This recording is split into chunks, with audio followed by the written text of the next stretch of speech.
జై భద్రకు సార్ నమో నమః. ఈరోజు ఈ వైరస్లు కానీ ఈ తుఫాన్లు ఈ యాక్సిడెంట్లు రకరకాల ఘోర ప్రమాదాలు ఎందుకోసం తెలుసా? ఒక జీవి ఘోష. ఈరోజు మనం ఒక మేకను కానీ ఒక ఆవును కానీ ఒక జీవాల్ని కోళ్ళని మేకల్ని గొర్రెల్ని ఇటువంటి జీవాలంతా తింటే ఆ ఘోష రావట్లే. కాళ్ళ రక్తము పేగులు ఎట్లా తింటాం చూడు, రాక్షసులాగా. అర్థం మానవ రూపము, అర్థం రాక్షసు రూపము, మనిషి రూపంలో రాక్షసులు. ఈ విధంగా తినే వల్ల ఆ ఘోషర ఈ ప్రకృతి మనకి విలయం తాడనం చేస్తుంది. ఈరోజు నువ్వు తినే ప్రతి ఒక్కసారి వైరస్ వదిలితే నువ్వు తినగలవు ఏదైనా వస్తువు. ఈరోజు చూడు, చైనా ఎంత పెద్ద టెక్నిక్ అయినా, ఎంత టెక్నాలజీ ఉన్నా, ఎంత దేశం ఉన్నా ఒక వైరస్కి ఎట్లా ఆడిపోతుందో చూడండి. కరోనా హెచ్చరిక మనకి.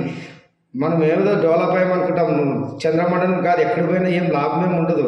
భగవంతుడు అనుకుంటే నేను నారదీసి మనం ఒక ఆయన ఆధీనం శివుడు ఆధీనంలో ఉండేవాళ్ళం. మనకి ఏదో కొద్ది వదిలితే విర్రవీగుతున్నాము.